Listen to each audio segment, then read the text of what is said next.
welcome back to BMW Fanatic. In this video, we're going to talk about the #1 modification that you must do. Now, this will apply to the N54 and of course the N55. Now, before we talk about physical modifications to your car, just like what I always preach, maintenance before modifications. So technically, if you follow that method, then you already have done all your maintenance on your N54 or even N55 to get it to this point here today.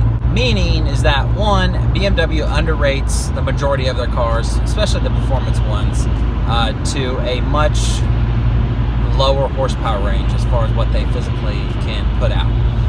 Meaning you're putting much more power to the wheels in stock form, and then there you have it. Everything's altered down, it's restricted, kind of like converters, all that stuff, right? That's how you gain so much power out of these cars when you modify them. You open them up. So that #1 modification, that should be the first thing that you do, and if you guys are getting where I'm going with this, would be adding on a JB4 or an MHD tune. Those two are the best tuning platforms for those cars. The JB4, you're going to have more options, Bluetooth, safety features, all that. That's why me personally, I am a JB4 hard-end user. I've had it for over 4 years. Almost 60,000 miles of just running the JB4. I have the JB4 back-end flash, all that kind of stuff.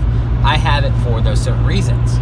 Now, on stock form, MHD, right, has stock maps for 91 or 93 octane or wherever you may live at, right? JB4, same thing. Put on map 1, that's like 12 PSI. So it's going to be in a rare case that you would bust a charge pipe with only having that much more boost in stock.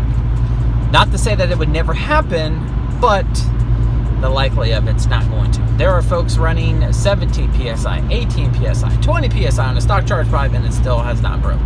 So in that stock form, you are going to be perfectly fine. Just for example, the N54 gains up to 80 wheel horsepower in stock form, right? The tune is going to be and must be your #1 modification you add on the car. You're going to have the most horsepower for the best bang of your buck. It's going to tune your car, and that's the whole point. It's making everything that much better and running that much better, and it's not that expensive, right? Jumping into a turbocharged car, you have a lot of the benefits because you can gain that much more power for a little of money versus like an all-motor platform to where you need quite a bit of money. And then when you're ready for modifications on your car, your tune's already set, and then you just adjust the maps accordingly to the new modifications that you have. It's as simple as that.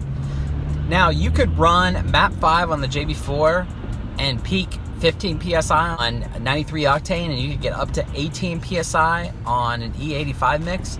That's with pretty much everything stock besides some DCIs and like a charge pipe, and all that kind of stuff. So you can gain a lot of power still in somewhat stock form, stock downpipe, stock everything else, and be perfectly fine. There's a lot of guys that only run that because that's just all they want, and there's nothing wrong with that. But add the modifications to your car that you're going to get the best bang for your buck, and that would be a tune. Well, everyone, have a great week. It's almost the weekend, and as always, please be sure to subscribe, like, and then comment.